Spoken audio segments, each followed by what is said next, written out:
Welcome. Today we are discussing the Spydie-Chef. Now, this is a blade that's made by Spyderco, which is one of the big names in the knife industry. A lot of the fanboys out there will, argue Benchmade or Spyderco, mine's better, no, mine's better, but they both have their attributes, which is, good and bad. This is one of two Spyderco blades I own for a couple reasons. I'm generally not a Spydie fan. That said, I'm also generally not a Benchmade fan. So I'm not really taking a stance in that part of the world. I think there are better blades elsewhere, but I definitely have one or two pieces in the collection of both of these companies. One of the reasons being they are a cornerstone in the industry. So let's get into this one. This one, the Spydie-Chef, titanium frames. Titanium slabs on either side of the frame. You've got no back spacer, but you do have spacers. This is a frame lock, which means this part right here goes over and stops the blade from coming back. It's part of the frame, you push it that way, and then you can slide and close your blade. Let's get into the best things about this first. So if you are looking at this, it is most likely for the blade steel. This blade steel is LC200N, and that steel is developed by NASA to be basically corrosion impervious. They use it on steel bearings, they use it on, bearings up in space. So they built a metal to their spec that would be almost impervious to corrosion. So what that results in is a knife that maybe won't hold an edge quite as well as some other types, but this will never, ever, ever, ever, ever rust. There's been some awesome YouTube tests where they go and they put these things in salt water for weeks at a time in comparison to different metals. This thing basically will never, ever, ever rust. So if you want something that is basically rust proof, LC200N is where you're at. Even more so than MagnaCut, which has kind of upset the knife world with all of its corrosion proof resistance with high attributes and other factors. But if you just want something that is out and out corrosion proof, that's LC200N. So that's one of the reasons you're looking at this knife. The second reason is the cut. They call it a Spydie-Chef because they intend this to actually be used in the kitchen. So they see that roll of the blade there. It gives you a lot of maneuverability when you're working with food. Now let's compare that to a more traditional pocket knife. Right off the bat, you see the blade is not contacting. So if this were a chopping board, you are not cutting anything until you go all the way down here. At that point, I've lost about 30% of my cutting edge, and that's due to the geometries of this knife. A more traditional knife, that would be. The Spydie-Chef is designed to omit that by being something they want you to use in the kitchen. This thing goes all the way down right from the get-go to get maximum blade content for when you are, chopping those vegetables. Another cool thing is this hole here, which is kind of what makes Spydie-Co, is that this hole is like their thing. This hole makes an awesome kind of hold if you're just kind of chopping stuff quickly too. So this thing in the kitchen excels. Again, I like to go camping. That includes canoes, kayaks. I love camping downriver. You can haul more gear in the canoe than you could on your back, so it's more fun in a lot of senses. But anyway, this sees a lot of water time, right? So I, again, wanted a nice impervious to corrosion steel. I'm not going to carry my Benchmade with M4 down the river, okay? Not that it can't be done, but it's going to take some more care and effort to clean it afterwards. This one, on the other hand, titanium, it's not bearings, it's on washers there. So again, corrosion proof, or not corrosion proof, but corrosion resistance in mind. This one I pimped out. So as you can see, if you go and look online, you're going to see a gray slab of titanium.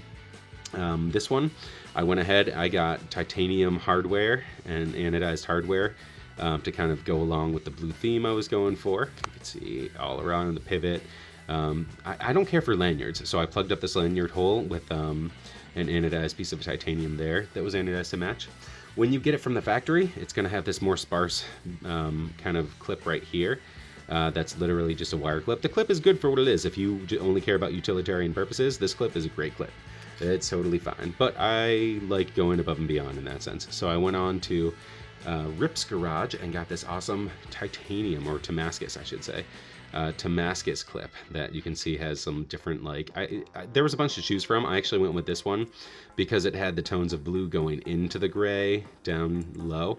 When I first put it on, this was still unanodized, so this clip worked with the regular natural color, or it works even better now.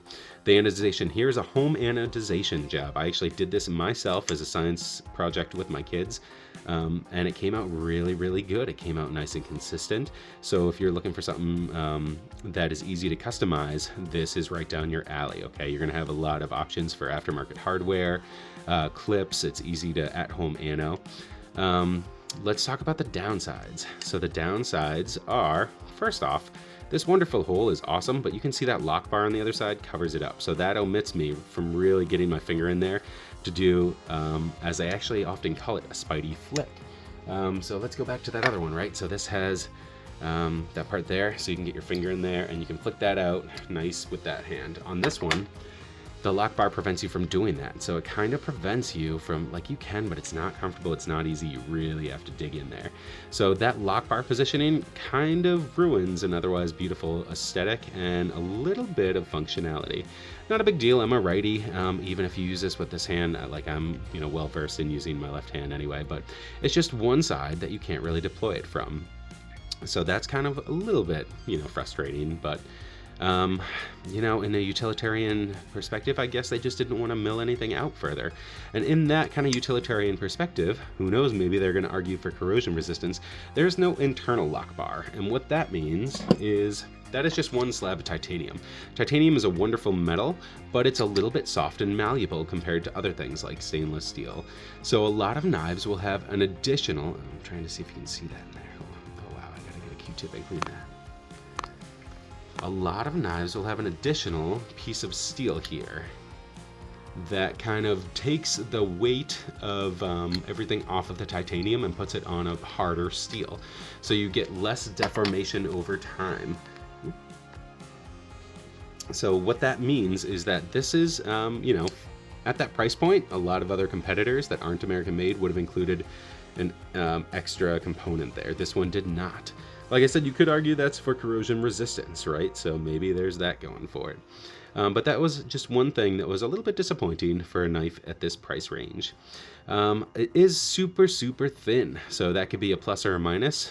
If you're camping or just in the kitchen, that thin profile really helps with slicing, and that thin profile helps in your backpack to not take up much weight or space. In all practicality though, it's a little bit thin for everyday handling. You can certainly do it, it's not uncomfortable, but sometimes I just like a knife that fulfills kind of your hand a little bit more meat there. So that could go either way. Super, super thin. One of my thinnest knives overall, actually. I'm trying to think. Even when I pull out some other knives, that's really thin. So let's do some knife comparisons. Here is the Bestech Ornetta that I was comparing this against earlier. Here, let's put it that way so you can kind of see. Here's the Bestech Ornetta. And that's another common EDC that I really like. So I carry that one a lot. It's just good ergonomically. Here is your Benchmade Freak, Super Freak.